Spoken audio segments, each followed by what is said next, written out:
अस्सलाम वालेकुम to all of you. आज आपके साथ मिलकर तारीख के उन औराक को पलटते हैं जिसने ना सिर्फ पाकिस्तान की मईशत पर असर डाला बल्कि जो तारीख को भी हिला के रख दिया। मरी रोड से गुजरने वालों, फवारा चौक और राजा बाजार की तरफ जाने वालों ने कभी सोचा भी नहीं होगा कि वो तारीख के इतने करीब से होकर गुजर रहे हैं कि तारीख को छूना भी उनके लिए मुश्किल नहीं। और तारीख भी ऐसी जिसने 1947 में बनने वाले पाकिस्तान की शक्ल ही तब्दील करके रख दी। रावलपिंडी पाकिस्तान का वो शहर है जो सदियों से तारीखी और मुआशी सरगर्मियों का गहवारा रहा है। इस्लामाबाद के साथ मिला हुआ शहर जिसको जुड़वा शहर यानी ट्विन सिटी होने का भी एजाज हासिल है। इस शहर को 500 साल पहले रावल नामी एक गखड़ सरदार ने आबाद किया। कुछ ने कहा कि इसको टकों ने आबाद किया और पुरानी रवायात के मुताबिक इसका नाम गजनीपुर, गंजीपुर या गांजीपुर भी बताया गया है। ये शहर उस वक्त मुगलों का गढ़ तस्वर किया जाता था जब मुगलों ने 16वीं सदी के अवाइल में दिल्ली से काबुल तक की शाही सड़क तामीर करवाई।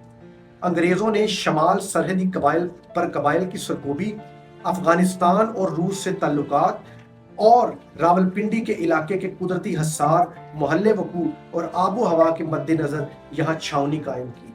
कदीम शहर और नई छावनी के दरमियान सैदपुर से बहकर आने वाला दरियाए लई साफ और शफाफ पानी लिए झूमता गुजरता, जिसे हिंदू मजहब के मुताबिक गुप्त गंगा से बहकर आने वाला पवित्र पानी कहते हैं। इसमें स्नान करने के लिए पीर बधाई से आर्या मोहल्ले तक शमशान घाट, समाधियां और मंदिर बनाए गए।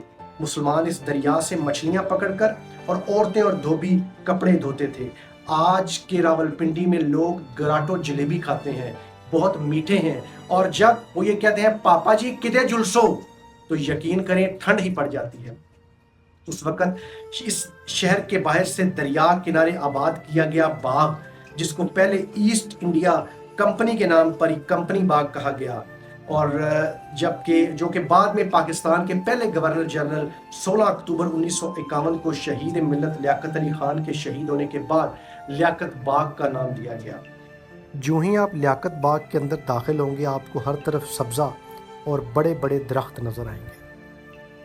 और इनिशियली जब इसको बनाया गया था तब तो यहाँ सब्ज़ा बहुत ज़्यादा था। और ये देखें दाएं तरफ ये आपको सुनहरी मस्जिद नज़र आएगी दाखिल होते ही, जो कि तारीख़ी तौर पर बड़ी अहमियत की हामिल है।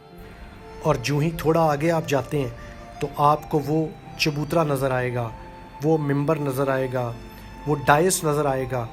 ये है वो लियाकत बाग का डाइस जिस पर बहुत सारे सियासतदानों ने ख़िताब किए, लेकिन ये पाकिस्तान की तारीख़ में बड़ा मनहूस साबित हुआ कि पाकिस्तान के पहले गवर्नर जनरल और वज़ीर आज़म लियाकत अली ख़ान साहब को भी शहीद इसी लियाकत बाग में इसी डाइस पर किया गया। और 27 दिसंबर 2007 को मोहतरमा बेनज़ीर भुट्टो भी जब इसी लियाकत बाग में ख़िताब के बाद शुमाली गेट से बाहर निकल रही थीं तो उनको भी यहीं शहीद किया गया। तो ये है वो लियाकत बाग का चबूतरा। आप सोचेंगे मैं उस डाइस के बिल्कुल ऊपर खड़ा हूँ जहाँ बड़े बड़े सियासतदान ख़िताब करते हैं और सामने लोगों का जमे गफ़ीर होता है। ये बिल्कुल सामने आपको नज़र आ रहा होगा, मेट्रो बन चुकी है अब। और उस वक़्त उनके क्या तासुरात होते हैं इतने लोगों को देख के। और सोचिए कि जब लियाकत अली ख़ान यहाँ ख़िताब कर रहे होंगे या मोहतरमा बेनज़ीर भुट्टो जब ख़िताब कर रही होंगी तो उनके क्या व्यूज़ होंगे इतने लोगों को देख के कि हम आवाम में कितने मकबूल हैं। और उसके फ़ौरन बाद उनकी मकबूलियत जो कि आवाम ने उन्हें दी उसको दफन कर दिया गया, उनको शहीद कर दिया गया। और पाकिस्तान की जो सियासत है उसका ये एक स्याबाब है। और ये जब आप नीचे आएंगे तो क्योंकि अब आजकल आप ये देख रहे हैं यहाँ पर लोग भी सोए हुए हैं, आपको पार्क में भी जगह जगह ऐसे नज़र आएगा। ये पूरी तारीख़, पूरी हिस्ट्री अगर आपने पढ़नी है तो लियाकत बाग की पूरी हिस्ट्री यहाँ तारीख़ ये लिखी हुई है। तारीख़ बताती है कि यहाँ फ़ौजी मशक़ें हुआ करती थी। जब शुरू में यहाँ छावनी बनाई गई तो फ़ौजी यहाँ मशक़ें करते थे। उसके बाद यहाँ अखाड़ा बनाया गया, पहलवानी जब अच्छे दौर थे वहाँ यहाँ पहलवानी का अखाड़ा बनाया गया, लोग पहलवानी के लिए आया करते थे। इसी लियाकत बाग के बिल्कुल सामने आपको इस्लामिया कॉलेज भी मिलेगा। ये वो इस्लामिया कॉलेज है जहाँ पर कायद-ए-आज़म ने अपना पहला ख़िताब फरमाया था।